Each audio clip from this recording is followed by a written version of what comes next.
So I'm just going to tell my audience that you have had an amazing career in stage management and sound production, playing percussion and touring with many prestigious and legendary bands, and also some late night television. I'll just mention a few bands that I'm excited about: Dire Straits, Ultravox, Jackson Brown, Paul Brady, Neil Young, Whitney Houston, Elvis Costello, Steve Miller, to name a few. Is that correct?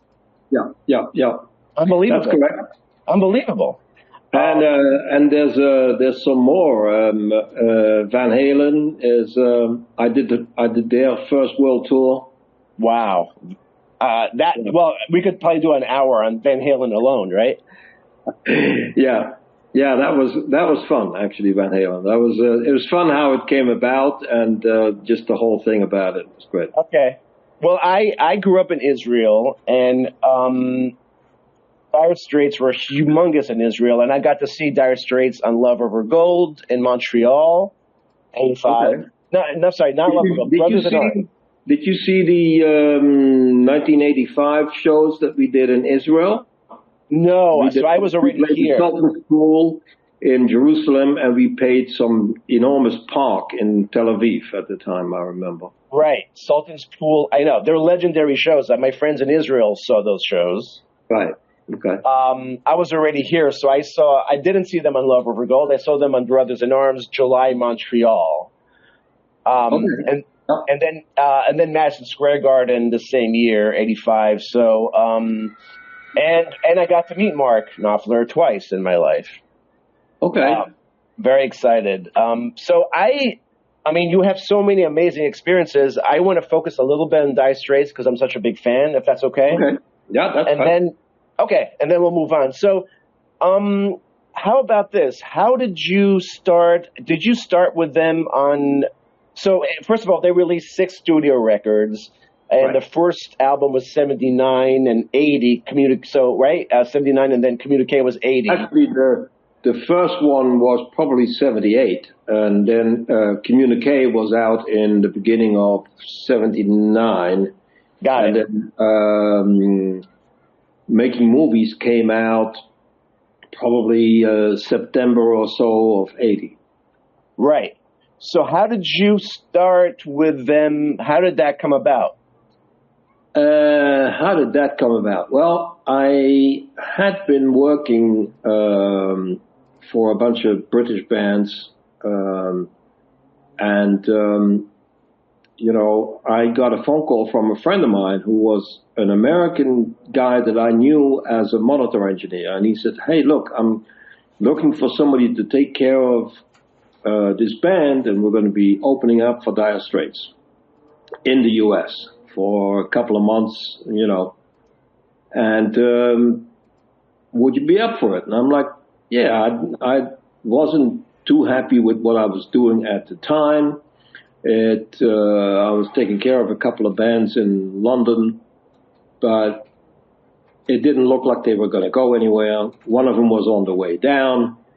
Okay. And the other one was never going to do anything. So I said, yes, I'll do that. And that was the Ian Gom band. I don't know if you remember them at all. I know they had one hit with Hold On. That was a big one, right? Yeah, and swaying to the music and all of that. Yes. Yeah. Hold On was played on Israeli radio, actually. Right. So anyway, I went out there with them, and I was traveling with the Dire Straits crew. We were all one crew on one bus. It was relatively small because we were playing theaters, essentially. And so you could do that. We had 2 trucks and 1 crew bus. And so I traveled with them, and they didn't really have a drum tech as such. They had one guy that was doing the guitars, and he also set up the drums, and he also stage managed. And in order to gain some time for my band for sound check, I started setting up Dire Straits' drums and maintaining them and cleaning them and that kind of stuff. And after a few days of doing that, one afternoon, Pig Whittles comes up to me. He goes, "You the guy that's been messing around with my drums?" And I'm like, "Yeah, is there a problem?" He goes, "No." He goes, they sound better than ever, and they look better than ever. And I'm just really grateful that you're on this tour. I'm like, okay, great.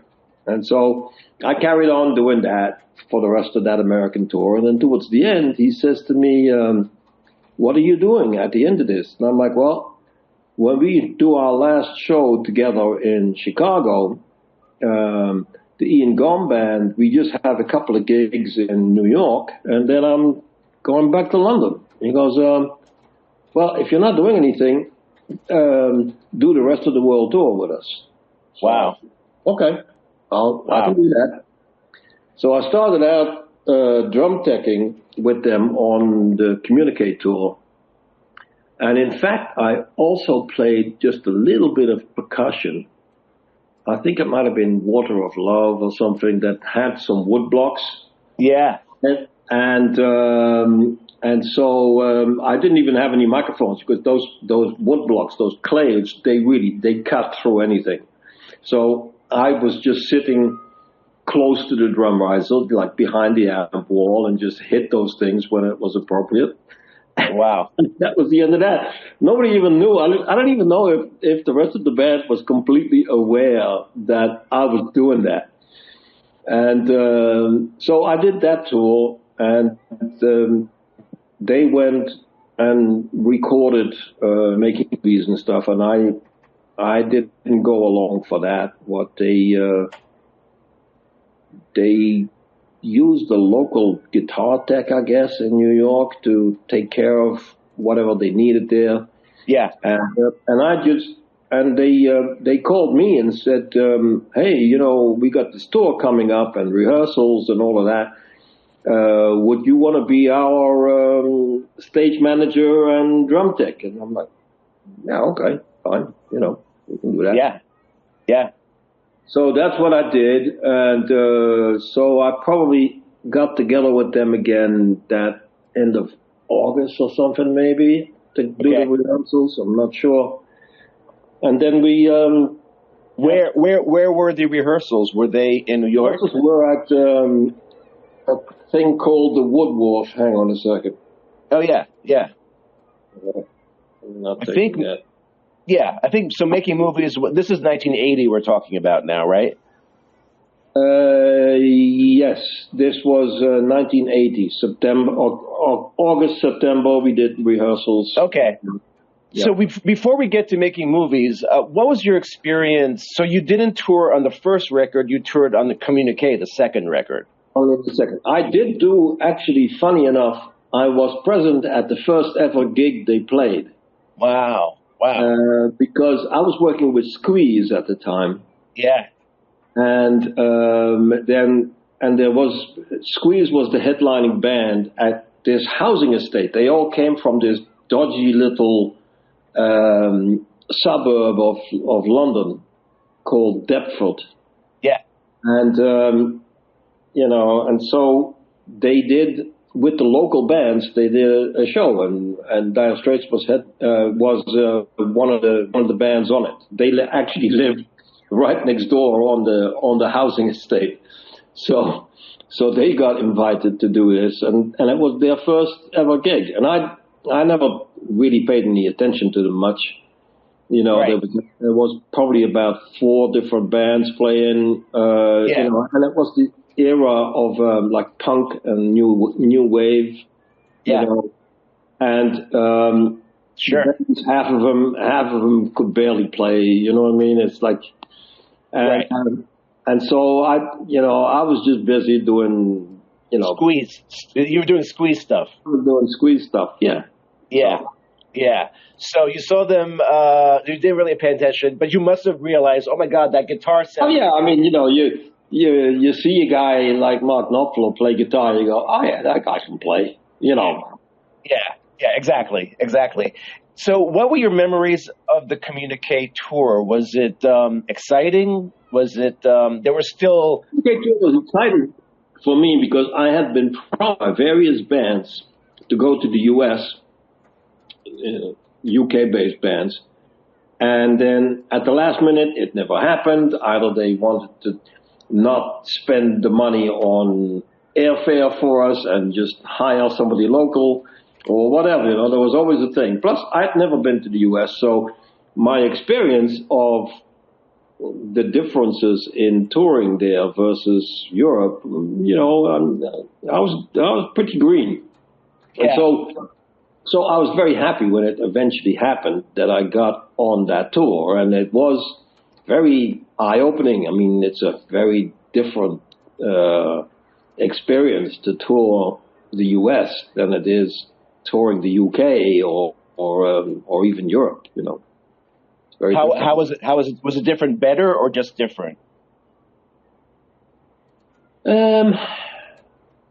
Just different. I mean, in Europe, you don't have the same kind of tour buses that you do in the U.S. In the U.S., these tour buses are custom built for the express purpose of touring with bands and crews.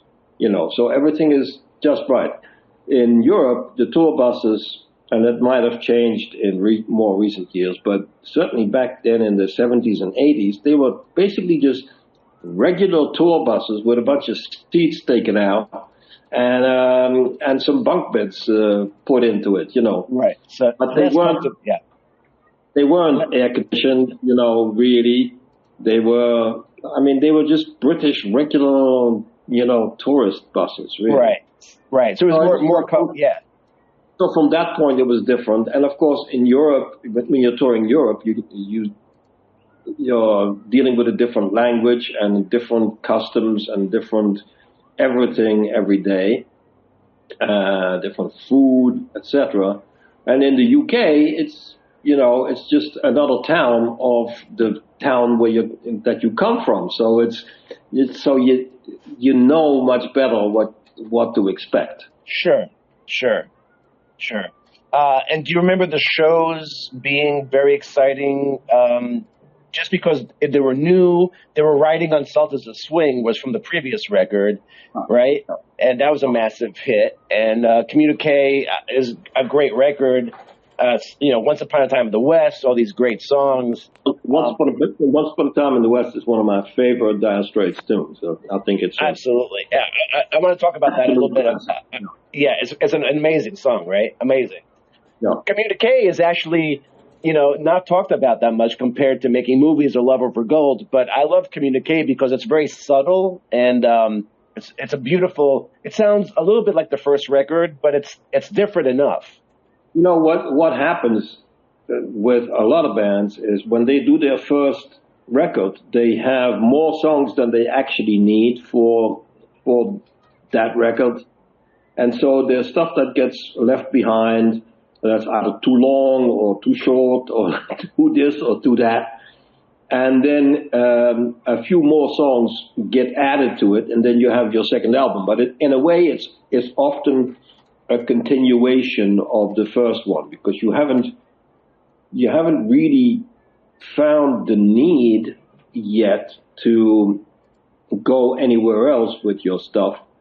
Plus, you haven't got the difference in life experience that you start having once you start becoming a successful band. Your life experience and the things that you experience on a daily basis, it's not the same as, struggling for, like being on tour and staying in 5-star hotels sometimes is not the same as living on a housing estate sharing a flat with a bunch of dudes. You know what I mean? Oh, yeah. Not the same life. Yeah, no, absolutely. And then by the third record, things change. I mean, the third record is kind of a make or break, Right. Either you become very successful or it's the beginning of the end. That's often what happens. And every band is very aware of that. Every record company is very aware of that. Yeah. And so there's a lot of pressure for the third album. Yeah. To be a standalone thing, that is not completely reliant on what you've done before. It's like it has to stand up as its own thing. Right. And Making Movies did that. It was very different. Oh yeah. Oh yeah. I mean, Still had that totally melodic guitar, and it had some more complicated arrangements with adding more keyboards and stuff like that. yeah. But it was also just a whole different feel, a different sound and a different feel. And Mark just hit the nail right on the head with that album. And it put them on the map for longer than just like, oh, that was nice, you know. Yeah, yeah. It's funny. I remember Rolling Stone magazine wrote about Making Movies, and they said, or this guy said, that the first two albums were good, but they were heavy on guitar solos. It was more about the guitar than the song. I don't so much agree about that, but he said that in Making Movies, the songs were the forefront. And that's an interesting observation. Mark, as a composer and as a songwriter, he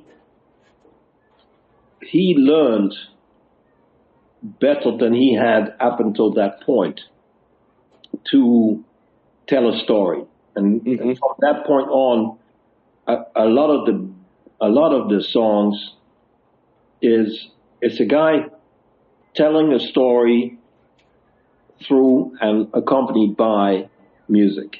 And of course, you got that already started happening with Once Upon a Time in the West, you know. Right.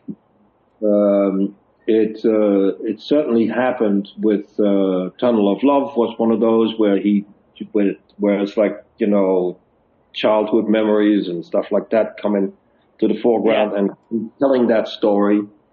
Yeah. And all throughout, there is a love theme too. You know, I mean, from listening to the songs, you can see that Mark had been through a bit of a rough time with, you know, ups and downs in love at the time. Sure. Yep. As we all experience at one point or other in our lives, or multiple times, you never know. Right. But he mastered that craft more and more to be a storyteller. Right. And then later on, I mean, when we started touring, Making Movies, Mark was very excited because it was a new band, you know. There was a new rhythm guitarist who sounded different than David. I'm not taking anything away from David, but it was different. And so he was excited about that, and he was excited to have Alan on board on keyboards because it opened up so many different possibilities for him. And so when we were doing this club tour of the U.S., essentially we were playing large clubs and small theaters and stuff. And they would be traveling on a bus, sometimes flying, but sometimes on a bus or whatever. And they were constantly working out like segues, still things that could be done different, better, whatever. And they wrote basically on the bus. They wrote Telegraph Road. Oh.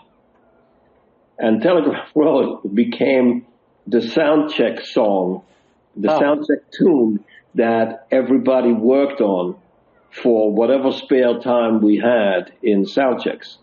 Oh my God. And it was the most organic song probably that they've ever done because it just grew out of everybody's input.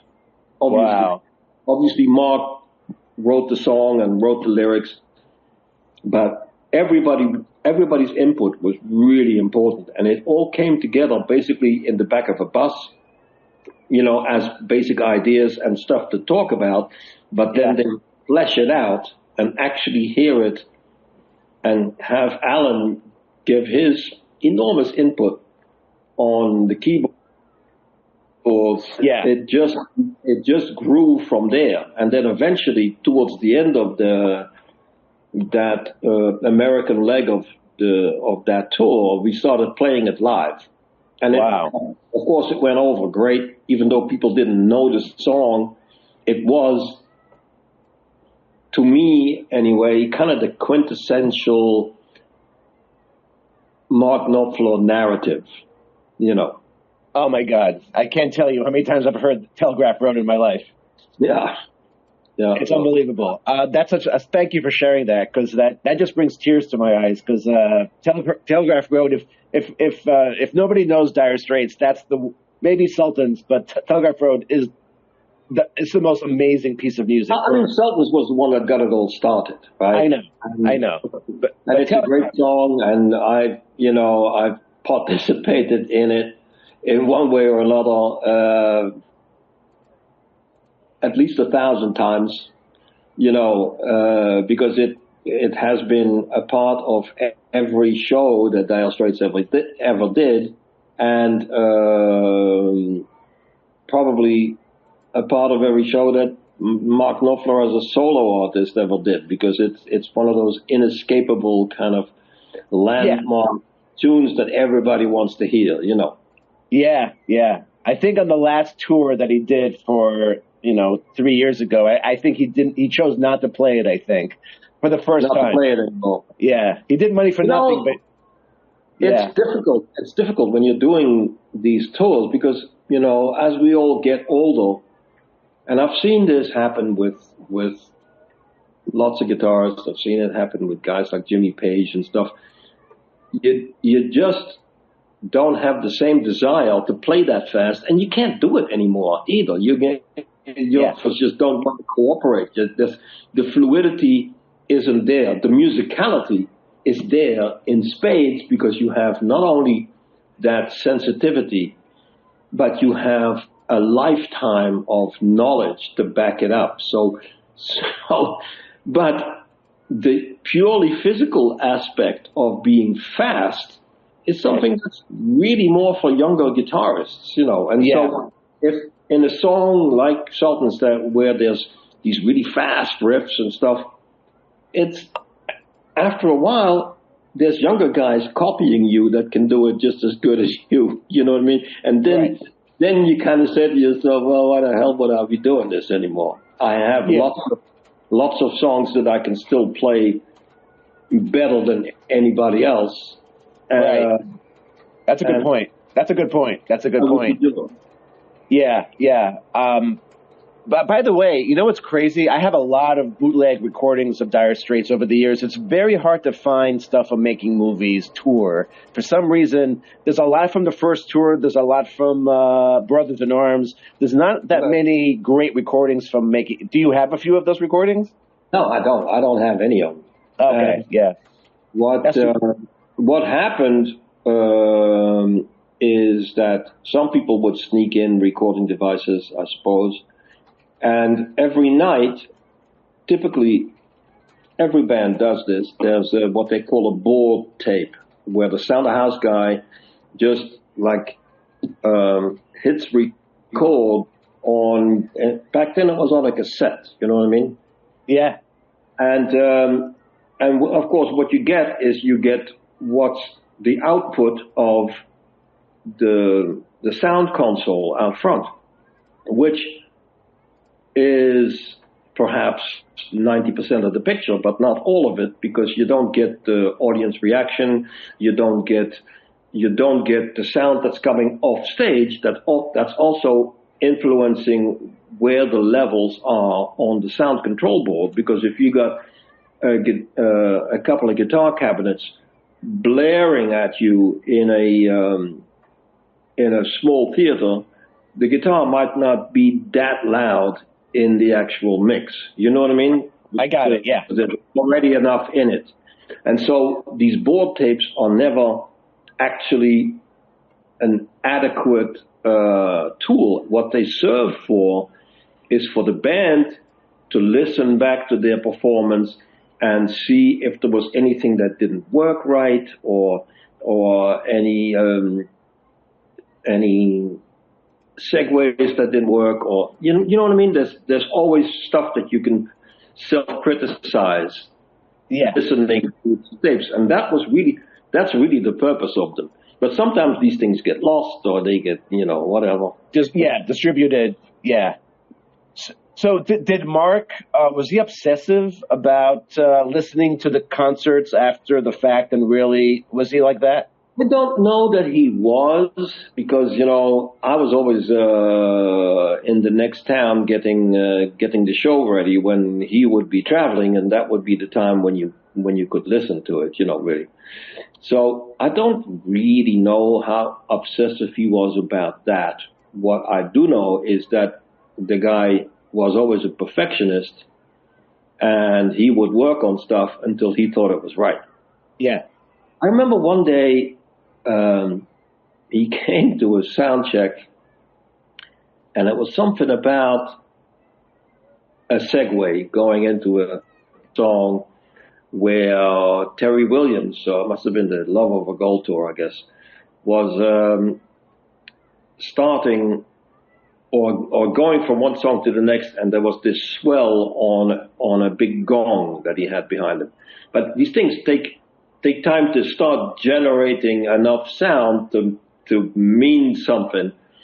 And Mark said something like, "Man, I was looking out at the audience, and we had them all the way, and then I lost them just for a few seconds because they didn't understand what was going on." And so I remember everybody kind of coming up with ideas of how to not let that happen.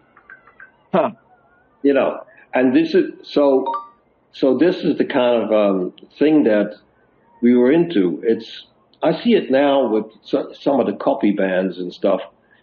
They haven't learned the lesson that your sound man out front, and to a certain extent the lighting guy, they need to be part of the band in terms of they need to understand every nuance that you as a songwriter and as a band leader are trying to bring across. Most bands don't realize that. They just think, and especially these days with ear monitors that everybody wears, as long as it sounds great in my ears, it's got to be right. No, the guy out front doesn't know necessarily, because he's a technician, okay? He's not a musician. He's not there when you want that swell of this keyboard number 6 to come up just right, just there. And if it's just part of the mix, it'll sound flat. I'll give you an example. I went to see a show the other day by this Spanish-Italian copy band, if you will, called Brothers in Band, and they're very good. Great guitarists, great musicians, and they really get very close to what's going on. But they rely on their ear monitors and stuff. And I said to them, look, there's a lot of stuff.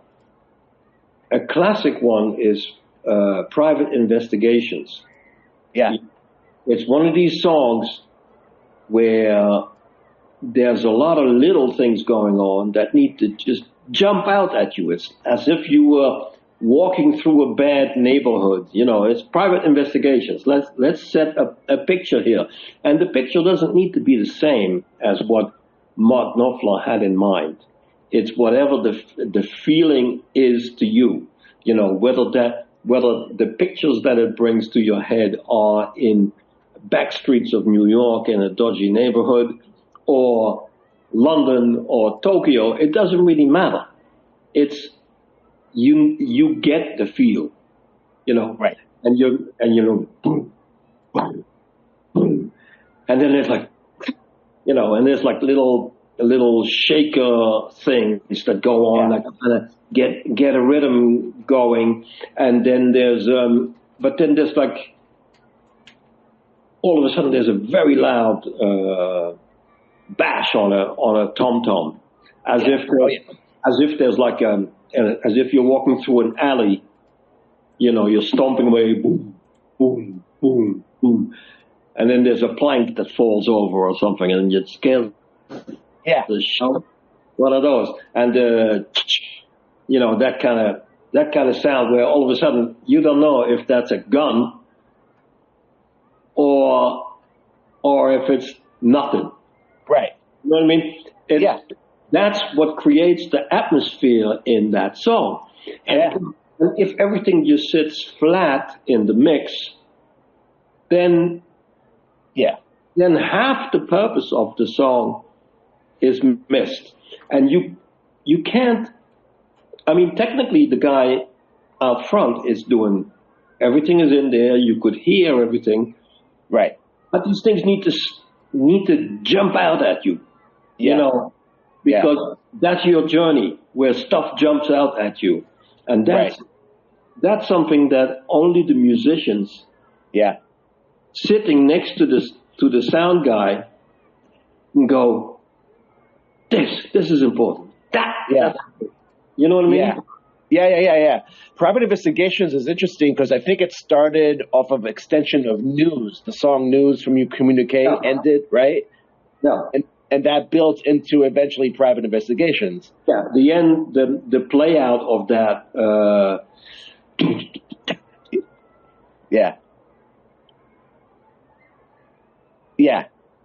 News. Yeah. And it just it's that kind of cadence that goes on that has something mysterious to it. Right. And it's that way with Private Investigations too. And in that way, I think they are related. Yeah, kind of. Yeah. I mean, it's so courageous, I think, that they released Private Investigations as a single because it's long. It's very different. It's not really commercial. Everybody always had these very preconceived ideas about what could be a single and what could not. Right. And Dire Straits had already proved them wrong a little bit with songs being a little longer than the 3.5 minutes that were wanted, Right. And so I think this was just Mark's way of saying, "Screw you guys! I'm gonna put this out." Yeah, I can do whatever I want now. Yeah. And it worked. I mean, I don't know that it worked worldwide. It's not the kind of stuff that you can ever get on your average American radio station. You know what I mean? Yeah. Well, I mean, it's interesting because Love Over Gold wasn't a tour that hit the United States. It was in Europe, right? So that's interesting too. I, of course, as a Dire Straits fan, Love Over Gold is one of the strongest records, in my opinion. In your opinion too, probably, right? What does that say again? I'm saying Love Over Gold was probably, as a fan, I think it's one of the strongest records. A lot of people say that Love Over Gold was Mark's masterpiece, and of course it was a masterpiece. But I think so were some of they had all albums had their own way of being the greatest of all the Dire Straits. It's making movies had that just for being so completely different and so completely in the moment of what the world was ready for in 1980.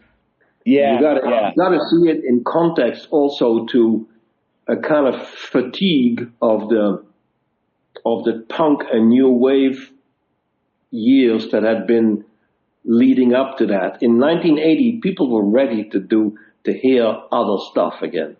Right. And he completely got that right. And then Love Over Gold was just a thing where Mark got to explore bigger instrumentation bases, expand the number of players in the band, without being afraid of going bankrupt. What I mean? Those days were firmly behind. After the third album, and they had established themselves as a major act going forward, they could afford the luxuries of having more guys in the band and having bigger production and that kind of thing. So, were you sad that Pick Withers eventually left and then they brought in Terry Williams? Well, I could see it. I could see it happening towards the end of actually even right from the beginning of the Making Movies tour. I could see that Pick knew what was expected of him in that new album, new vibe, new Dire Straits feel. Yeah. But he wasn't completely happy. Right. He could do it. And right. I've seen him do it I remember a sound check somewhere in the American tour, so the first leg of the tour, where we played a song and then Mark said something about, more energy, something, whatever. Yeah. And Pick played the hell out of this song and the sound check. And Mark was like, yeah, this is what I'm looking for. And I could see Pick just kind of going, yeah, well, ain't what I'm freaking looking for. He didn't want to be that soldier, if you like. Right. He was very happy to, I mean, Pick is a great player, very subtle. Right. His rhythms are very creative. Yeah. And very subtle and admired by lots of great guys, even guys like Steve Gadd, who's like, in Gadd we trust kind of thing. He's like one of those legends out there that's played with everybody. Guys like that always appreciated Pick for his inventiveness in serving the song in his way, Yeah. And so I was sad to lose Pick for that, but Terry brought an energy that nobody else could have brought. Yeah. And it kind of got the band into a completely different realm. Yeah. Of course, it was very different. And I would say something was lost and something was gained. It's not better or worse. It's just different, It's just different, yeah. Well, I'm thinking about the Alchemy record now because Terry Williams, when you see the video of Alchemy, which was, to me, one of the greatest live records ever, Terry Williams, when you watch the video, he's unbelievable in terms of his energy and skillfulness. Yeah. So when you recorded, so you were on stage during Alchemy, that whole concert that is available? Of course, yeah. I played every song on that thing. Yeah. Amazing. I played other shakers and tambourine and stuff like that. I played a little bit of congas on one or two tunes. Amazing. And I played a lot of claves and cabasa and that kind of thing. Amazing. Cowbells and things. Yeah. And you're the guy that announces, ladies and gentlemen, Dire Straits. I did that, and I also programmed a bunch of the electronic drum sounds.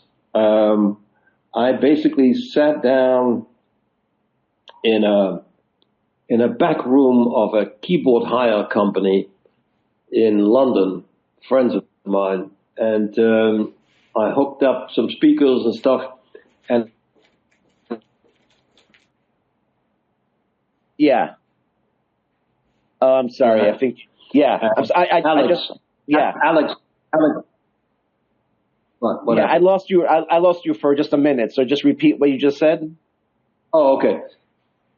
I sat down in the back room of a keyboard company and hooked up some speakers, and I'd just been listening to Van Halen record that had just come out, and I liked the drums that Alex had on those, and I got close to some of those sounds, and then did some more. And I had like half a dozen different kits worked out, and I took them into rehearsal the next day and played them for Mark. And Mark said, "Ooh, I really like this," and "Ooh, I really like that." And so that started.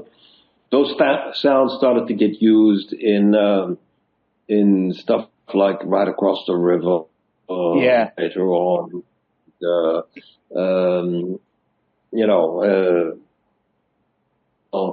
places where electronic drums were used.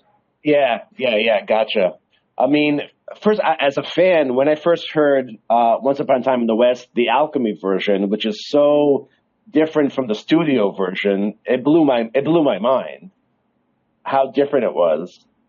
I mean, as a fan, it's unbelievable how they changed the song, how Mark changed the songs, and also Sultans. I mean, the added guitar solo in Sultans, or that whole, it's incredible how different it is. Everything changed, and all the songs got segued into each other,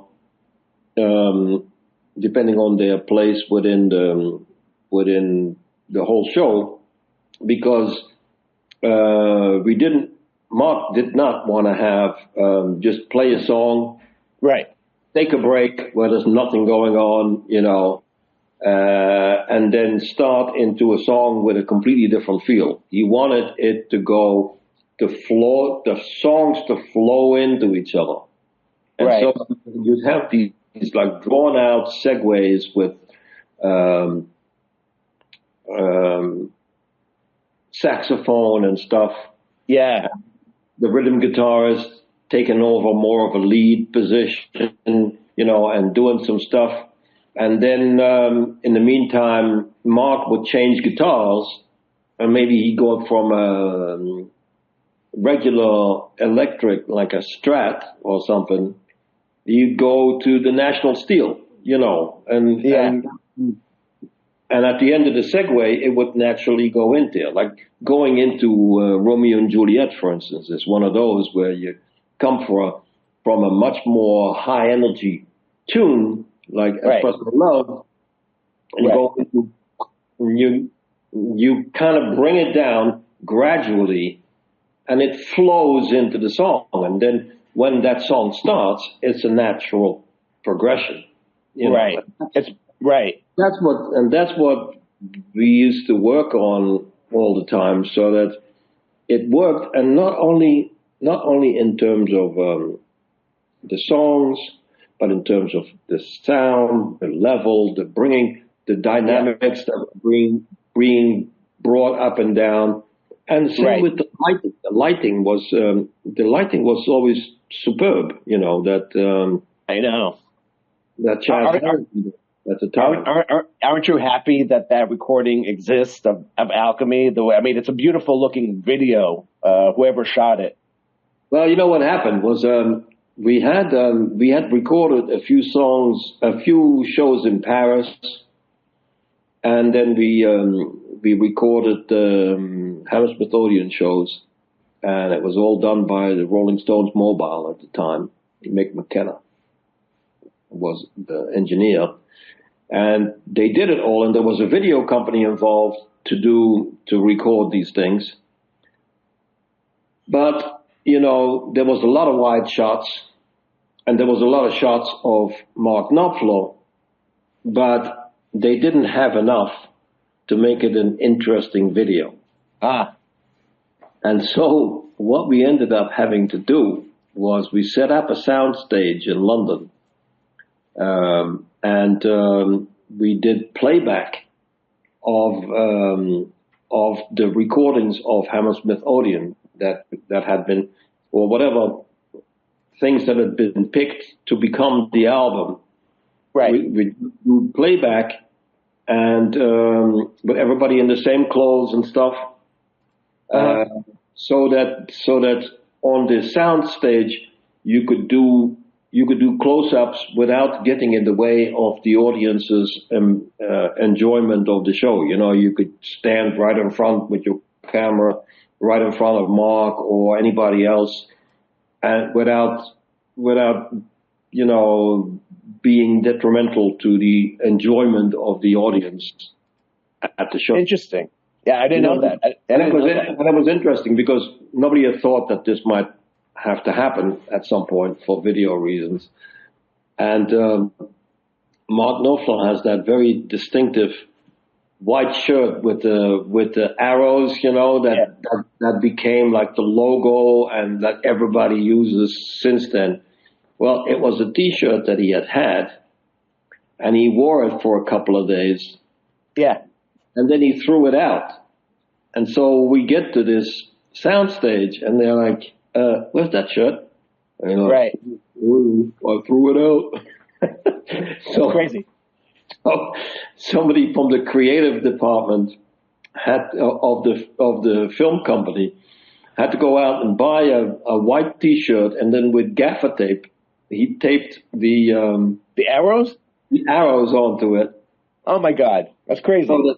So that there would be continuity in the video. Wow. So what you're telling me is that when you watch the recorded video, it is the actual show, but the close-ups are the soundstage? The actual show, and some of the close-ups were done at the live show, but some of them were done as a post-production. Wow. Not the sound. The sound was all. Yeah, I get that. But that's they did it seamlessly.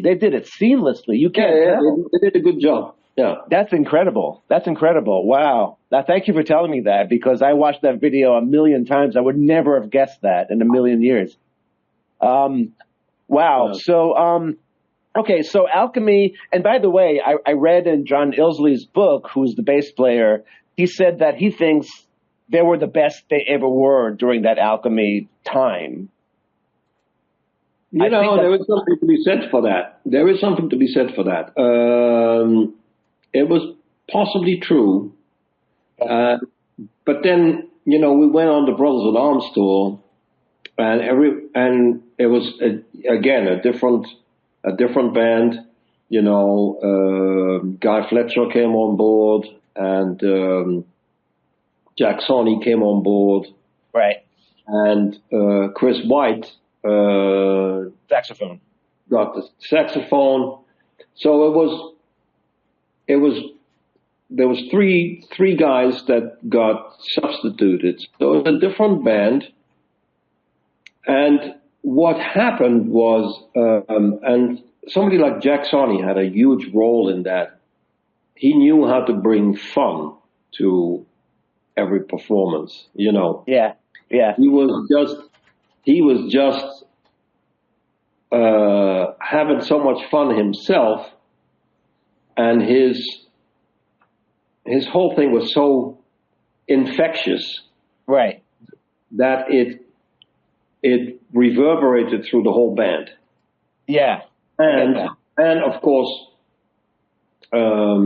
it helped that the album was very well received worldwide, and that we were basically the biggest band in the world that year in terms of record sales. Not in terms of seats sold. There were territories where we were huge, like Australia was insane, and New Zealand. Right. The New Zealand and Australian territory in the beginning of '86 was something like, I don't know, maybe they had like 15 million people there or something all together. We sold them 1 million tickets. Amazing. Yeah. It's like in this day and age, you get people like Taylor Swift, who I greatly admire for having been able to do so. I'm not, I don't know much about her music, but what I do see is that she has broken every record that was ever out there in terms of. I know. She's a phenomenon. I know. And that not only that, but she is doing great stuff with the money. She's always donating tons of money to charities and things, and she is the first person I've ever heard of that was as generous with her crew as she has been. She gave everybody enormous bonuses, and she was very grateful. And you know what? Yeah. We need more of that in this world. One of the reasons why I got out of the business was in the 90s. Accountants started to run the tours, not the band anymore, really. Right. Yeah. Accountants were making more and more decisions and had a much stronger influence about everything that got done. And you know what? That was bullshit. Right. You don't need that. And so when I saw that, I had an argument one time on the last Dire Straits tour in '92, where the accountant there, he says to me, because I wanted to, we had a break coming up for a couple of weeks. And I went up to him and said, hey, I want to fly to New York. He goes, but you live in the south of France, which is where I lived at the time. And I go, yeah, and? I want to go to New York. Get me the ticket to New York. He goes, well, it might be more expensive. And I go, so? He goes, well, you've got to understand something. This is a corporate business now. And I go, really? If that's the case, where's my savings plan? Where's my health insurance? Where's my, where's all of those things that come with being a corporate business? Don't give me that bullshit. Just give me a fucking plane ticket. Right. When he balked about it, I just went to John Ellsville and said, hey, John, sort this guy out, will you? Yeah. John said, oh, yeah, don't worry about it. But the writing was on the wall that this was the way forward. And it wasn't fun. It wasn't fun anymore. I didn't start working with rock and roll bands to deal with accountants. You know what I mean? Right. That was the last thing on my mind when I started working with bands. Yeah. Just to finish up on Brothers in Arms, do you think, it was a massive tour and it was like 2 years, and do you think Mark just couldn't believe how popular they became? Do you think it was, or do you think do you know what his thinking was at the time? I don't know really what his thinking was. I know that we did become very popular and that we had a great time. It was the most fun tour I think probably any of us ever did. I mean, I've been on some great other tours. I did a great Jackson Browne tour in Europe, where we all had a lot of fun. But the Brothers in Arms tour was a lot of fun. Yeah. And we did it right. We didn't overdo it with like all just these giant stadiums and stuff. We did some of that, but not too much. Generally speaking, we were playing arenas. Right. And if we were too big for the territory to be playing them, we just played multiple nights. I mean, in Sydney, we played 21 nights in the same place. Wow. Amazing. It was like it was an 11,000 seater, and we played and sold it out 21 nights, and we could have done more, for sure. Wow. It was insane, but it was great. We stayed in probably our favorite hotel in the world at that time, called the Siebel Townhouse on Elizabeth Bay in Sydney, which is a beautiful city anyway. And the bar there was great. It was nothing but celebrities from TV and sports and whatever. And not a big bar either, but there was always interesting people to talk to, movie stars and stuff. And people, it was like our living room, and we knew everybody in the staff because we had stayed there so many times. It was fun. We had a lot of fun. That's nice to hear. And so I don't know what he was thinking after that, to take a 5-year break, and then come back thinking that they were still the biggest band in the world. You can't take that kind of break, as far as I'm concerned. Yeah. Now, he did. He wanted to do different things, and he's done different things. Within those 5 years, he did stuff with Chet Atkins, and he did a couple of movie scores, and he did... Nodding Hillbillies. Nothing Hillbillies and various other projects. Right. But he did not do anything to do with Dire Straits, and so by the time they kind of seemingly reluctantly came back to do it, they wanted to do everything in a much different way. All these it was much more professional, but Right. it was a lot less fun. Yeah, I mean, I heard stories of on Every Street tour where it was that was it. I mean, it was not as much fun, and it was very professional, and everybody that played on the tour was a much larger band, of course. Yeah. Addition of pedal steel and stuff, and right. Were you still announcing the band at the time, or no, did you? No, they didn't. They did away with that at the time. They Okay. They had a different type of intro that didn't require for the band to walk on stage. They started the show with the three guys in the front of the stage standing behind these giant silk triangles, and they would start with Elvis, Right. It's and it's this kind of quiet start, Right. And then when the first real power chord hits, those silk triangles which were held down to the stage by electromagnets would get released. The power to that would be cut, and they would fall into each other, and then they would be pulled up by a giant weight on the other end of it. Yeah. With ropes and stuff, and then the band would be in full view, and the lights would brighten, etc., etc. Yeah. I saw that tour. It was a very different. Yeah, but it was long, right? It was 2 years. It was a long time, right? It was a pretty long time. It was actually the first concert was in September of '91, and it went on until just about the 1st of November or something. Yeah. I have to ask you, did you have alone time with Mark sometimes? Do you have memories of speaking to him just about music or? Sometimes, yeah. Sometimes, he's a very thoughtful guy, right? Yeah, of course. He's a guy with all kinds of deep thoughts, and I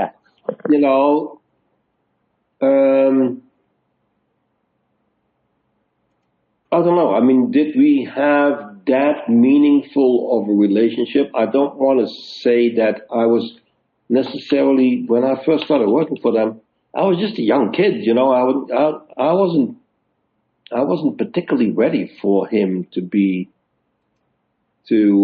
have that kind of relationship. And then of course, over the years, everybody changes, and it, he changed and I changed, and all the people that we work with all changed, and it becomes different relationships, Sure. I have to ask you about Live Aid, because you were there for Live Aid, right? Sure, yeah. And they did, I think they were after Queen, is that right? No, we were before Queen. It was the stage in London, and there was a secondary little stage for if you had an acoustic player or something, or a comedian or whatever. But the main stage was basically the center of it was this turntable that was divided into 3 sections. One section was a band setting up, one section was a band playing, and one section was a band breaking down. Okay? And so we were on that turntable. We were one ahead of Queen. Wow. So while we were breaking down, they started up. Right. So you couldn't see their performance, right? I saw a few minutes of it, but Live Aid was a very different experience for me because, unbeknownst to most people there,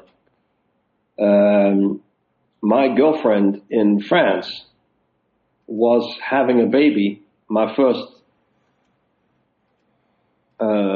baby, our first baby. Yeah.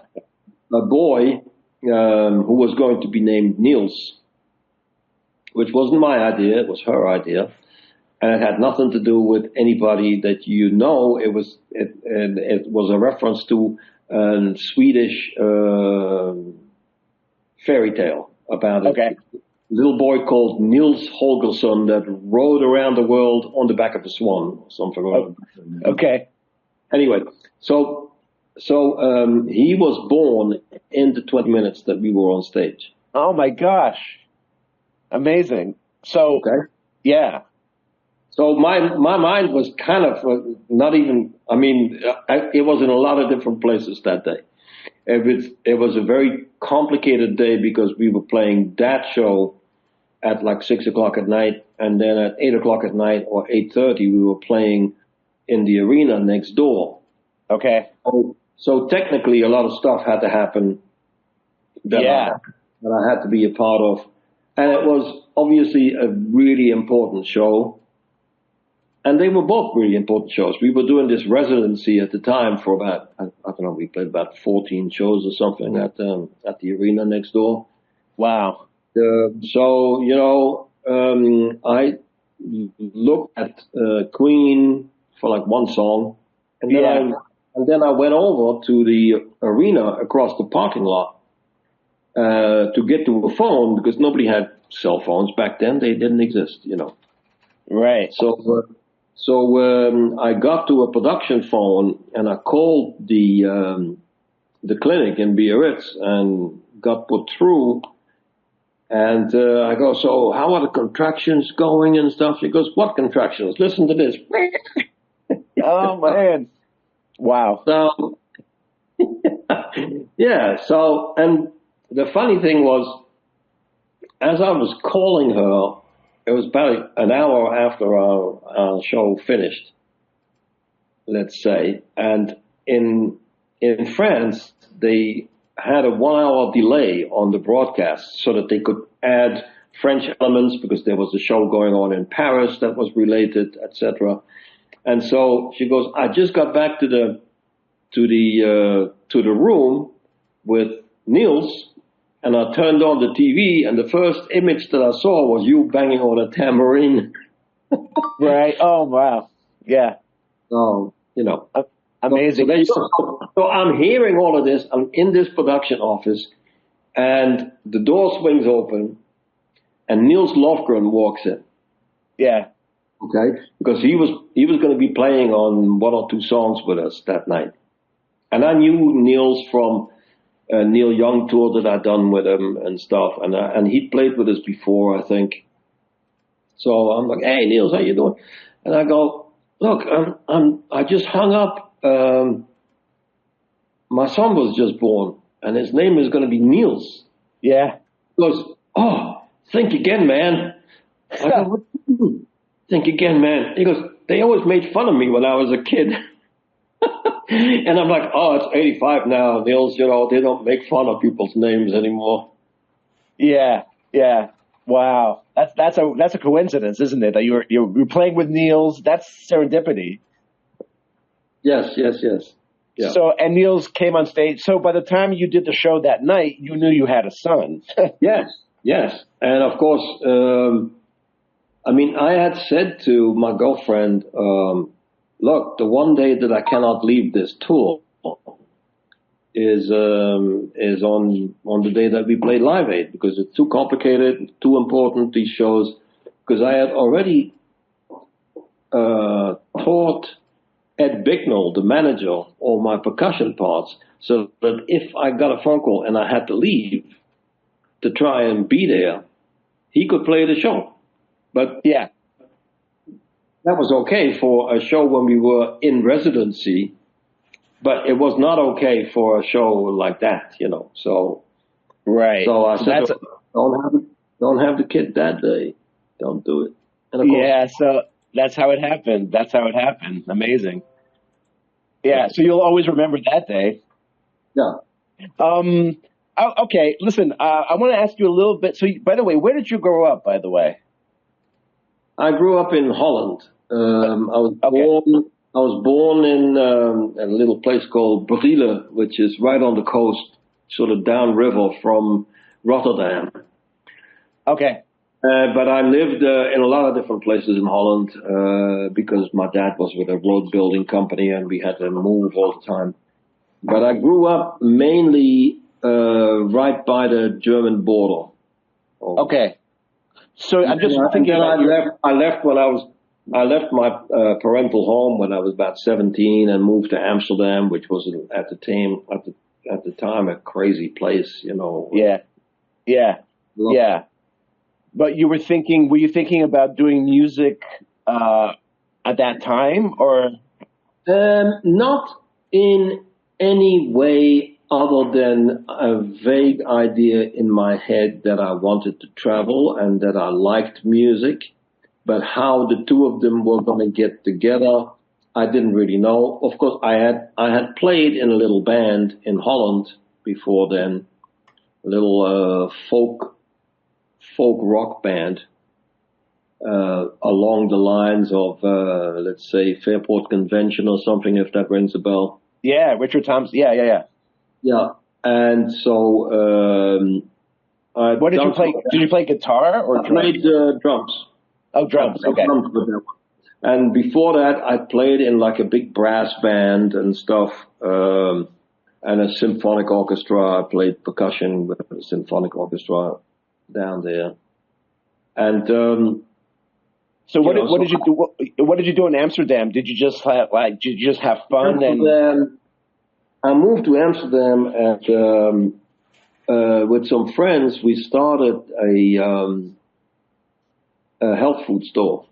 Oh, we got into macrobiotic foods and stuff like that, and as partly as a health thing, but partly as a political statement, because we started to advocate that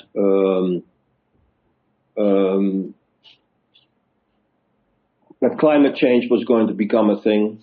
Yeah. And that monoculture and using too many pesticides and non-organic things on the soil was ultimately going to destroy the soil, et cetera. So we were very politically driven in that. That's very progressive of you. Yeah, well, I've been crazy for a long time. So what was your first? So you do that, and then how do you get into music? Like, what was your first professional gig? Like, so you know, apart from the stuff that I just said, like having played in a little band and stuff, when I moved to London at one point, I wanted to do some different things, and I had some friends in London, so I went and moved there just to do something else, and I started doing just odd jobs, anything from cleaning toilets in a cinema to you know, painting warehouses, anything that I could get. And one of the people in my neighborhood was a part-time stagehand at the Hammersmith Odeon. And so I started doing stagehand work, just like loading and unloading trucks and helping guys stack PA and you know, get stuff out of boxes and stuff. And I remember the first one I did was with Blue Oyster Cult. Wow. Back when they were like just like exploding as like this great new band from Long Island, you know. Wow. And they were touring in London. And they played the Hammersmith Odeon, yeah. Yeah. Wow. That's a pretty big gig to start with. Yeah, but I mean, you know, it was a stagehand gig, so right. And then, you know, little by little, I just did more and more of that kind of stuff. And then one day, accidentally, I ran into Squeeze, and they invited me to start working for them. So, Yeah, accidentally ran into Squeeze. well, I was actually so sometimes I lived in London, sometimes I was back in Holland. Sometimes when the weather got too bad, I would move to the south of France for a few months and work on a farm or something. Yeah. I used to do different things. So I was in Holland for a period, and I read in the local paper that in a club that I knew very well, this band, English pub band, was going to be playing, and their claim to fame was that the singers sounded kind of like Lou Reed. Yeah. Okay? Yeah. And that the drummer had played with Chuck Berry. So, being into drums, I'm like, oh, okay, I'll go and see them. So I went and saw them, and it's like literally a pub, with a bunch of little tables, and I sat in a position where I could really see the stage, and I was looking at the drummer the whole time, Gilson Lavis, who's a great drummer who's only very recently retired. He did Jules Holland Late Show in England for years. Playing with all kinds of different guest artists every week and stuff for the BBC. Sure. And Jules was the keyboard player in Squeeze at the time. Oh, right. I forgot. Right. So is this when Squeeze? Is this when Squeeze had that big record? Their big East Side Stories. Is that time? They didn't have anything yet back then. Oh, okay.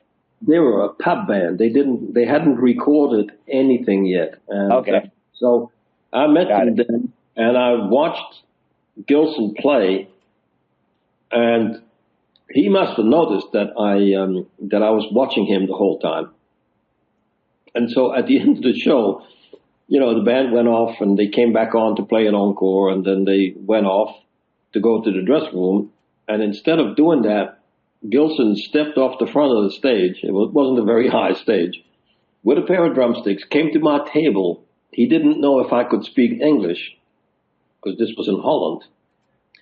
Handed me the drumsticks, and he says, go. Like, go really? Play. Yeah. Wow. Imagine that. I've never seen anybody do that before or since. Wow. And so I went up there and bashed about on his drums, and a lot of the locals knew me, and they're like, oh, go Joop, And then Gilson played a solo, and then the band were all confused. They all came back on stage and jammed. It was pretty funny. And then, of course, after that we had a beer together and stuff. And they were saying, look, our hotel was staying in the same hotel for a week in Amsterdam, in exchange for playing one Amsterdam gig that we're not getting paid for. That's part of that deal. But the hotel is 100 miles away, and our next show is only 20 miles away. And we don't have like great transportation. Everybody was sitting in the back of the truck on top of their equipment. It was all highly illegal and highly basic, And so I said, well, I'll figure it out. You come with me, and we'll figure out accommodations, on couches and sleeping bags and stuff like that. Yeah. And so we did that, and they slept in that little town called Venray. And the next day, in the morning, I went with John Lay, their original tour manager. Me and him went out and we scored a bunch of breakfast food, some bacon and eggs and bread and what have you, and we cooked that breakfast, and then we went to the next show together. And they said, oh, come to the next show. It's only 20 miles away, so I did. Okay. And so that's how we became friends. And when I ran into him again sometime later on, maybe a year later, they said, "Oh, we just fired the one guy that we had working for us, which wasn't John Lay. John Lay was still tour manager. And, could you help us out for a couple of weeks in Europe?" I'm like, "Sure, yeah, I can do that." Yeah. And then at the end of that, they're like, "What are you doing next?" I'm like, "Well, as it turns out, I'm going to London. I'm gonna be spending the winter in London at least." And they're like, "Oh, then you can come work for us." So I worked with them, and we did a bunch of small gigs, and we recorded the first album. Wow. Then we went in the spring of '78. We went on tour with a big UK tour with two other bands. Squeeze was the opening act, and then the Radio Stars, Andy Ellison. Yeah. From John's Children, he was in that band, and then Eddie and the Hot Rods were the headlining band that time. Yeah, I never heard of them, but I saw that in the notes. I was like, who's Eddie and the Hot Rods? Yeah, they were like a fast and furious kind of rock and roll band. Okay. Okay. Yeah. And then from Squeeze, you went to Dire Straits, I think, right? No. From Squeeze, I went. We did that big tour, and then we did some little shows here and there, and then we were going to have a 2-week break. And so I went into the office to settle up some receipts and stuff that I had. First thing in the morning, and there was almost nobody in Miles Copeland's office at the time. And the phone rang, and this American guy says, "Oh, I'm looking for somebody to take care of my bass player and my singer for a couple of weeks in Europe. Would you have anybody that would be able to do that?" And I go, "Well, how much are you paying?" And he goes, "Well, this much." And I go, "Yeah, I think I can find somebody for you. I'll send them right over." Right. So I went over there, and they were staying in a nice hotel on Park Lane, overlooking Hyde Park and all of that in London, all very swanky. And I meet the tour manager, and he says, "Oh, you know what? I'll call all the band out here. They'll come and meet you." Okay. And so these 4 guys walked in, and he goes, "Oh, and by the way, you're Dutch, right?" He goes, "2 of these guys are Dutch." I'm like, "Okay." And that turned out to be Van Halen. Amazing. So then I went on out with them for a couple of weeks and came back to find that the Squeeze crowd, the manager, was pissed off with me because they had tried to get a hold of me they put in an extra show. Okay. Last minute, and I wasn't around. Right. And they're like, "You're fired." I'm like, "Okay, great, then I'll stay with Van Halen." Right. How were the Van Halen? That was before the first record of Van Halen? That was the first record. After it was recorded? Yeah, they were on tour. It was their first time in Europe. So that must have been a wild time, right? Because Van Halen, they're notorious. Was it wild? No, they really didn't do that much wild stuff at the time. At the time, really, because there's so many crazy stories later on about They were very serious about, especially David Lee Roth, about becoming a successful band. Right. I remember one night, Michael Anthony got nervous about something that happened on stage. He broke a guitar lead, and of course it got replaced within 2 seconds. Right. But it got him all nervous, and he started drinking. And then after the gig, because we were opening up for Black Sabbath. Wow. So it's only a short show, but afterwards he's drinking and all of this, and he got a little too tipsy, Yeah. Then he was sick, when he got back to the hotel. It was like, oh, he definitely overdone it. Yeah. Next day on the bus, David Lee Roth tore him a new ass. Yeah.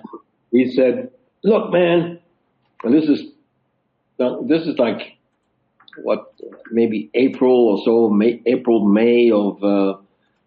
of '78."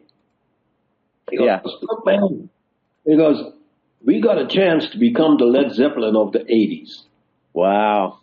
and if we don't take this job serious and we start fucking up, then we're not going to be that band. Somebody else will take our place." And that was the attitude at the time. Wow.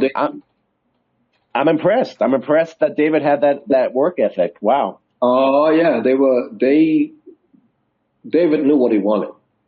Yeah. Eddie just wanted to play guitar. He always had guitar in his hand, and he didn't even want to be a rock star, really. Really? Yeah. Huh. I mean, he loved to play, and he loved to create. But the whole thing of being a big rock star, I mean, it made him a lot of money, but it wasn't really in his psyche. You know what I mean? Like, yeah, that's interesting. David Lee Roth was a complete rock star, like, somebody in Sound magazine in London, right around 1980 or so, did an interview. And his report on the whole thing, he said, "Well, if there's a real David Lee Roth out there, only his mother knows about it." Right. You know what I mean? Because the guy was full on 24/7 rock star. That's what he was. Yeah. Sometimes bordering on a cartoon character. Yeah. But at the same time, I mean, we had a great time together too. It was not like he was obnoxious, but he just knew what he wanted. Yeah. No, that's nice to hear. That's nice to hear. And I think later on, that's when the friction really happened between them, like years later. Yeah, years later. But you weren't a part of that anymore. No. Yeah, so you have good. So I'm a massive Jackson Browne fan. So I have to ask you, what year were you with Jackson? Do you remember what year that was? Browne? That was '82. Oh, so Lawyers in Love. Lawyers in Love. He was touring the Lawyers in Love album, but it was still on the strength of Running on Empty, essentially. Right. It was Running on Empty, Holdout, and then Lawyers in Love, I think. Yeah. So you have good memories of Jackson? I'm such a man. Yeah. I mean, Lawyers in Love is actually interesting because it was some of his fans were like, it was lighter. It was more of a rock, but a little lighter than his previous records in content, if you know what I mean. No. It was a successful tour, right? Yes. Yeah, it was a successful tour. We headlined all the big summer festivals. Yeah. I saw him in Saratoga that year, so I probably saw you. I didn't do the American leg. I only did the European. Gotcha. I was the kind of the stage manager for the European leg. Yeah. Do you have any memories? It was like 2 or 3 months of it. Okay. Do you have memories of interacting with Jackson? Was he? Oh yeah, tons. Yeah, he was great. He was fun. It was really fun to be with. It was, it was in the days when there was a lot of drugs being done and stuff, and a lot of parties and things, and it was just all around partying kind of day. The first day I'd met him, we played Glastonbury Festival, was the opening gig for the tour, and we headlined that, and afterwards there was this like big party and everybody drinking and stuff. And the next day we had a private aircraft. It's like big 48-seater, 4-prop engine kind of plane. And we flew from there to Germany. We flew, might even have been Berlin. So anyway, we had on that. Yes, that's right. It was Berlin.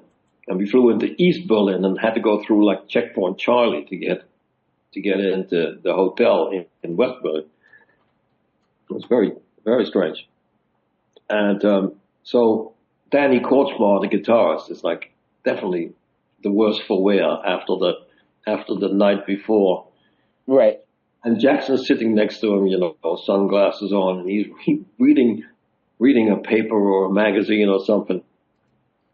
And he nudges Danny Korchmar and he goes, "Hey, Danny, I'm reading here that Berlin has got about 5,000 night spots.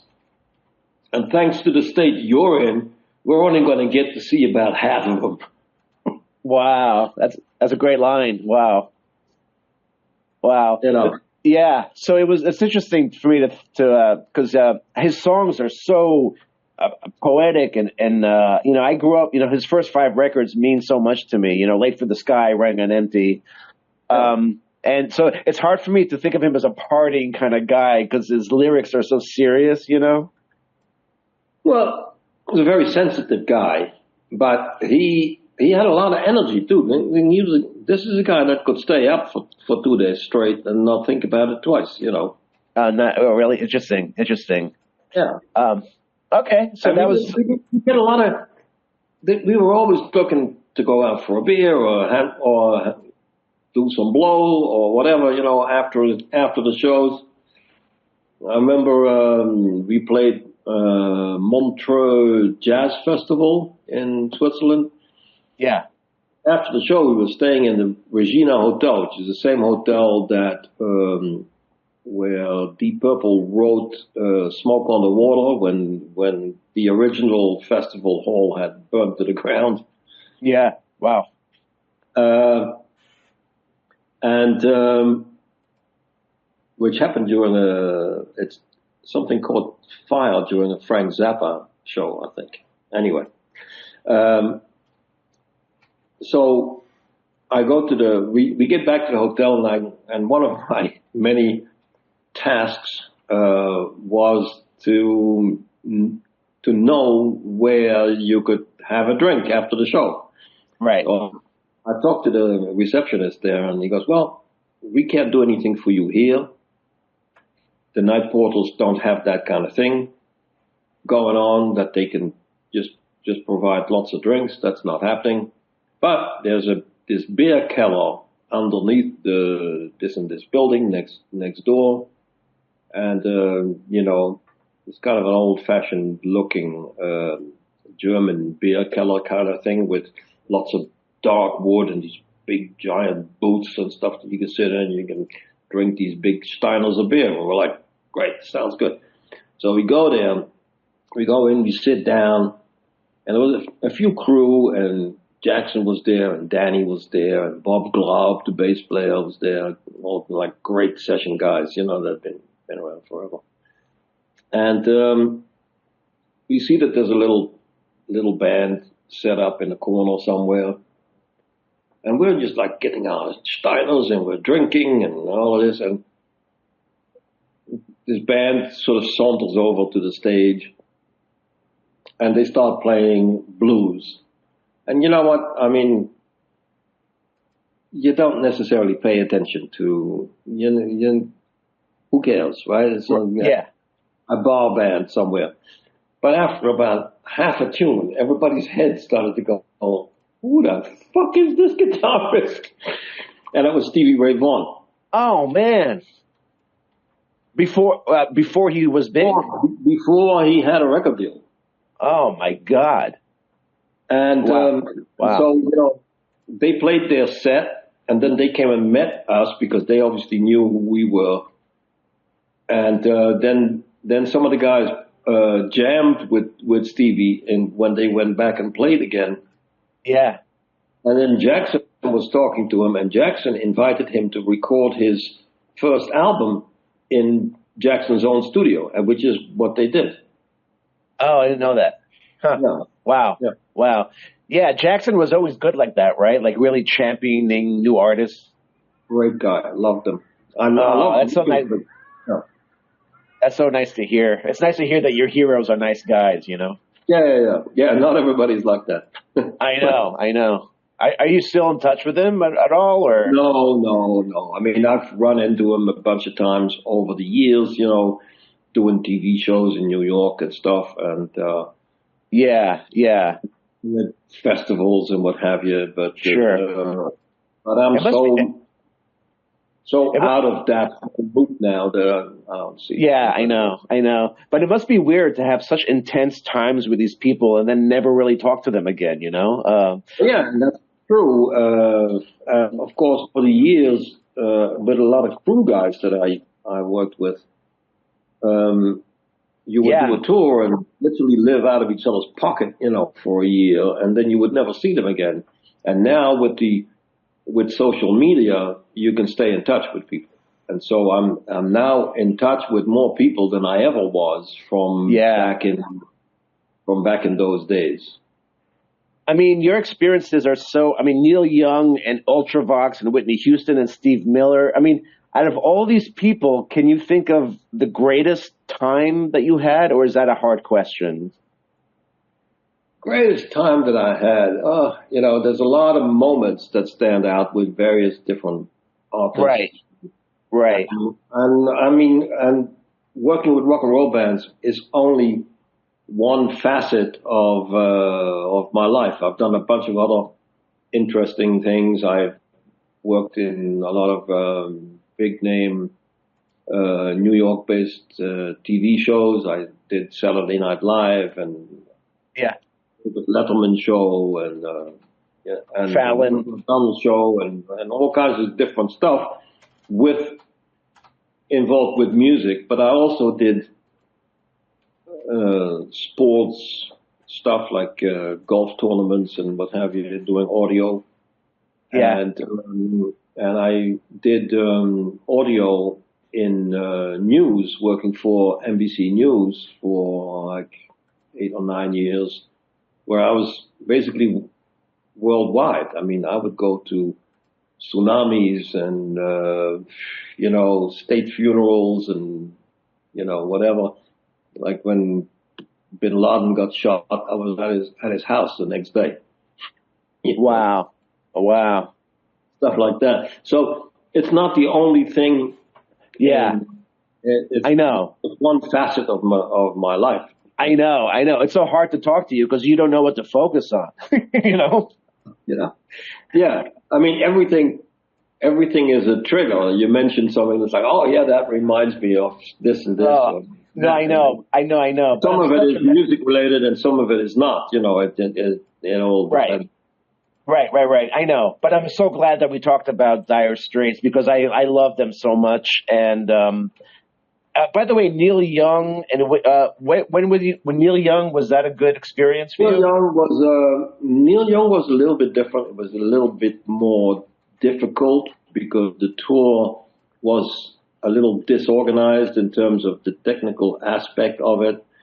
Chip Monk was the overall production manager, and he had gotten this crazy show together that didn't make any sense. And at the end of the day, even though it was a sold out tour, pretty much,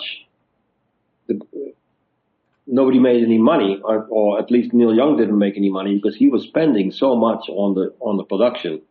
What year was this for Neil? Do you remember? 82. Or also in 82. I went from Jackson Browne straight on to Neil Young. Okay. Okay. So yeah, very different experience. It was an album that he had done where there was a lot of vocoder stuff. Yeah. And what was the name of the Trans? Was it Trans? It was Trans, yeah. Trans, yeah. Trans, and it was basically the Crazy Horse band with Niels Lofgren. Niels again. Yeah. Niels keeps showing up. Yeah. So that was a chaotic tour for you then. It was a little bit chaotic, and I wasn't totally happy there, and I was happy for it to end for me and go on to something else, Yeah. And Whitney Houston, was that a good experience? Whitney Houston, again, I was hired by the promoter, Martial Arts, who also promote, like, they're very involved with Paul McCartney and all kinds of other things, and they've been very involved in Dire Straits over time as well. And they had invited me to take care of the opening act, a band out of Detroit, I think they were from. And so I took care of them, and then, of course, as tends to happen, is the main band, Whitney Houston, they started asking me advice about their drum sounds and stuff like that, and I started helping them out with tunings and different ideas of how to maintain their drums. And then they said, well, you're traveling with us anyway, why don't we give you some extra money? And and I ended up working with them as well. So, Right. What was she? That was in the beginning of her career, you think? I was still in the beginning. She was still very young, and she had a golden voice at the time. I bet. Nobody knew who she was. Like, people thought she was a lesbian or whatever. I mean, because she didn't seem to be, in that. She was traveling. She had a girlfriend with her and stuff, and nobody knew what to make of that. And she was just not the same person that she became when Bobby Brown got on the scene. Right. And Bobby Brown he ruined her voice too, because she was doing so much blow that it messed with our vocal cords. And in the end, I mean, their tour manager became a friend of mine, and he would, if they would do like a few shows here and there, or a one-off going to play for the Sultan of Brunei in Brunei, you know what I mean? He would call me and go, hey, you want to do this project with us? And I go, sure. And, in the last couple of times that I worked with her, she could barely even sing anymore, as far as I was concerned. Very sad.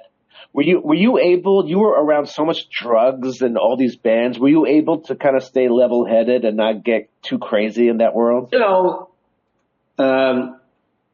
You gotta stay level-headed. If you can't keep your act together, you're out. It's like you get that question, aisle or window. That's it. Right. Right. So you never got crazy into drugs. You did it moderately. Yeah, that's good. We did tons of crazy stuff, but I bet. Yeah. But you had to be able to do your gig first. Sure. And I'm thinking back to Dire Straits. They probably weren't a huge partying band, right? In terms of they weren't really. No. Right. And they liked to. After the show, they'd like to have a drink and stuff, but they were never like huge. Plus, I mean, the big cocaine era started to end towards, like, I want to say 84. By that time, people were like, okay, if we want to be successful musicians for a bit longer than when we were like 25 years old, then we better do something else. We can't be doing this kind of. Right. People started, and towards in the mid 80s, you were more likely to find rock stars that had like personal trainers than personal. Right.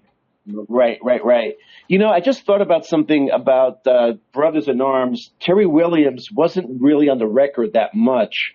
Do you remember that story of why he wasn't on the record? Terry was a great live player, but he was not good at the studio stuff where you have to play to a click track and stuff.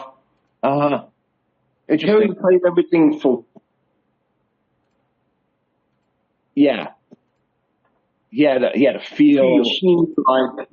Machine like, trying to play against the machine. Like, just and some people are really good at that. They can make the machine like rigidity of click track Yeah, sound yeah, like it's not like that at all by playing around the beat, and they can make it sound very human. sure. And Terry, just wasn't his thing to be playing like that. I got it. I got it. So They got Omar Hakim, right? Omar in there, and Omar, of course, that's what he did. So was it tense? Was it? Do you remember it being tense that Terry wasn't like? Was he upset about not being on the record, or? I'm sure he was, I'm sure he was disappointed. Yeah, But he did. He did the intro. Money I for Never. He was did the never intro. around really for. I'm sorry. Yeah, he did the intro. I think they kept that as his. That sounds like his drumming on Money for Nothing. The intro for Money for Nothing. Yeah. Yeah, but Uh, yeah, but then he did the tour, and Omar Hakim wasn't on the tour, right? Okay. Okay. Terry did the tour, and he did a great job on that tour. And the energy that he brought to the band was Yeah, I know. great. It was exactly what was needed. I know. I know. Terry's energy in terms of just sheer drive, and Jack Sonny's um, lightheartedness and sense of Playfulness. Right. that's what made that tour. Yeah, yeah. We have a friend in common, Pierre Rondin, who actually turned me on to talking to you, and he wants me to ask you about Ultravox, which I don't really know Ultravox that well. Was that a good experience for you working with them? Yeah, Ultravox was crazy. We did. They recorded this album called Vienna in over the winter of 79, 80. And then we got together for rehearsals and started touring it. And we were touring all the British clubs. Okay. And we were playing a different club every night for weeks. Wow. And there was never enough. The distances were sometimes great. So, we literally, over a 2-week period, we never got more than 2 hours sleep a night. Wow. That's intense.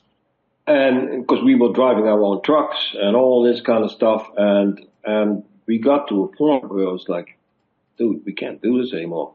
Right. Right. So you remember it was exhausting for you. It was crazy. But Yeah. at the end of it, Midge Ure, the leader of the band, said to me, he says, "Oh man, we're going to go to America, and we want you to come with us." But at the time,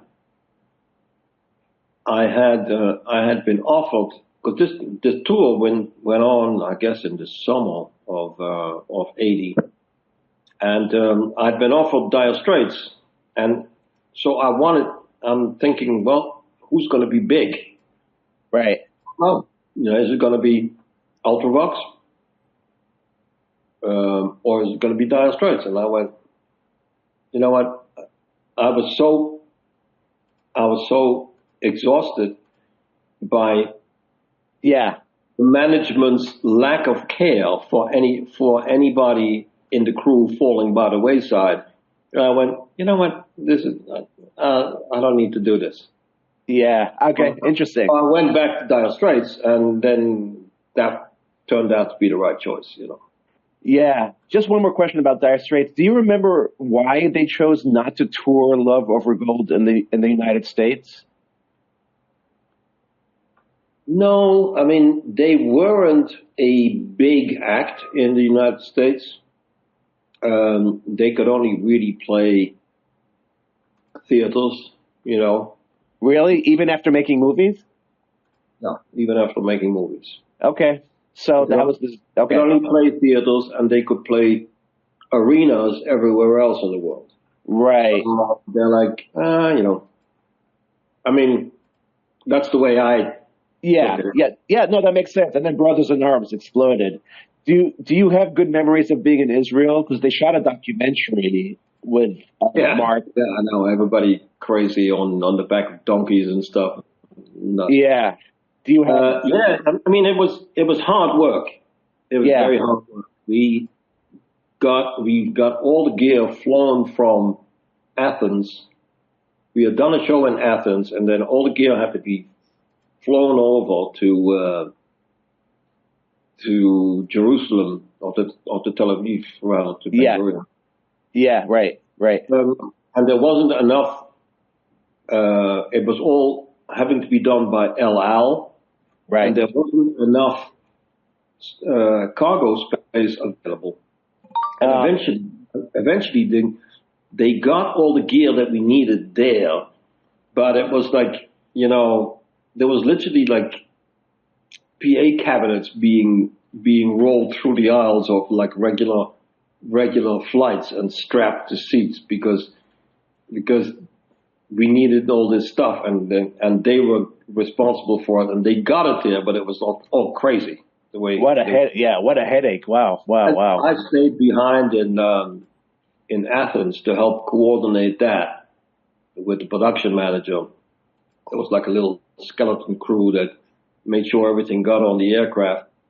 And so I flew into Tel Aviv, and it was everybody else had a day off and spent it on the beach, kind of thing. And I got there and Yeah.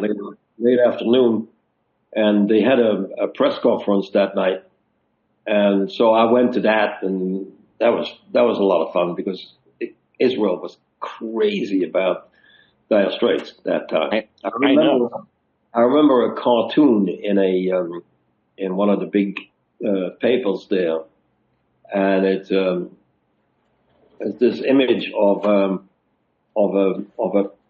a secretary coming in to see the prime minister, and saying, "Oh, I got two bits of news.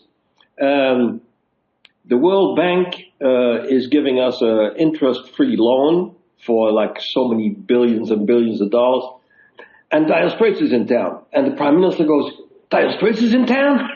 Right. Right. Right. I know. That's literally the vibe that was going on. It was nuts. I know. Dire Straits were humongous. They were bigger than the Beatles when I was growing up in Israel. Yeah, yeah, yeah. So what is your life like now? Are you retired completely?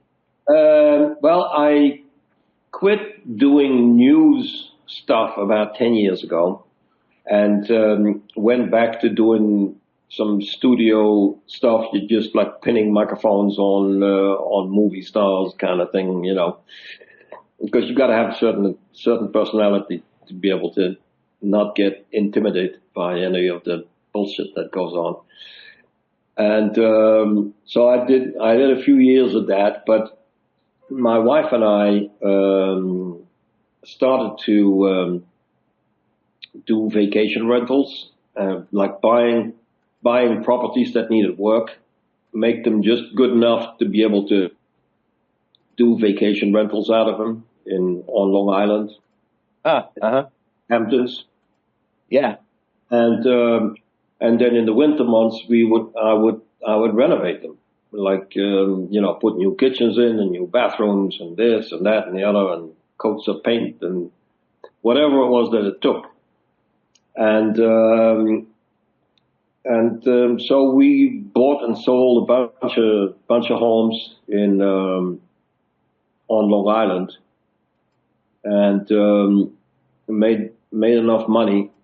And then when Trump became president the first time around in 2016, I said to Sharon, "Look, we got to get out of here. We got to have a place that we can go to because this guy's nuts."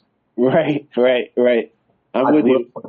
I've worked with Trump a bunch of times before, doing interviews and doing stuff for the David Letterman show and stuff. And I knew his ego and his Narcissism. and I'm like, I want nothing to do with this guy as president. Yeah, I hear you. So we got ourselves a house in France here, And having lived here in the 80s, I came to this region, I'd lived in Biarritz, which is on the coast, and we're now half an hour inland more in the hills and mountains. And, so we started that, and then we bought another property that needed to be developed here completely. Okay. And so we, over the last 5 years since we've taken on that project, we've built 3 new homes, and we're constantly busy. At the moment we have six rental homes here in France. Wow. We sold most of our American stuff. We still have a couple of houses there, but but you like being in France, right? I like being in France, and we like being on Long Island too. We have a house right on the beach. Oh yeah. So in the summer it's paradise, but in the winter time it's way too cold. And We have a big snowstorm coming. Yeah, we have a big snowstorm coming here today. Really? Well, yeah, I don't need that. And here we don't get that. Can I move in with you? You know what? Take a number. There's a lot of people that since the elections have said, "Oh my God, it's starting to look better and better to move overseas." Yeah. By the way, is this your second wife or your first wife? Is this second? Yeah. Second, yeah. No, and how long? I met Sharon about 14, 15 years ago in New York. Did you meet her at a show or? No. I met her through Match.com. Oh, okay. I'm on that. Yeah. So there you that's go. Interesting. Yeah. Well, listen, I don't want to keep you all day. So, I got a lot of great information that I'm excited about. You're having an amazing life. You're not dead yet. But your experiences are incredible. I can't believe how many bands you've been with, and it's extraordinary, really. So I'm so glad I got a chance to talk to you. No, we only talked about the tip of the iceberg right now, but that's good. I know. Well, we could do a chapter 2 sometime, right? Oh, whatever you want. Great. Stay with me for 1 minute. I just want to officially ask you something. This is actually a podcast that you're going to be airing at. Okay. Yeah, I put it on Spotify. I put it on Apple Podcast. So this is not live. It takes me like another hour to kind of put it together. And it's just a labor of love. I just love talking with interesting people. And you're one of them. Okay, great. Yeah. So stick with me for 1 second. And just officially, thank you for doing this. And I think this is, you're a great guy. So thank you for doing this. Thank you. You're welcome. Great. Thanks.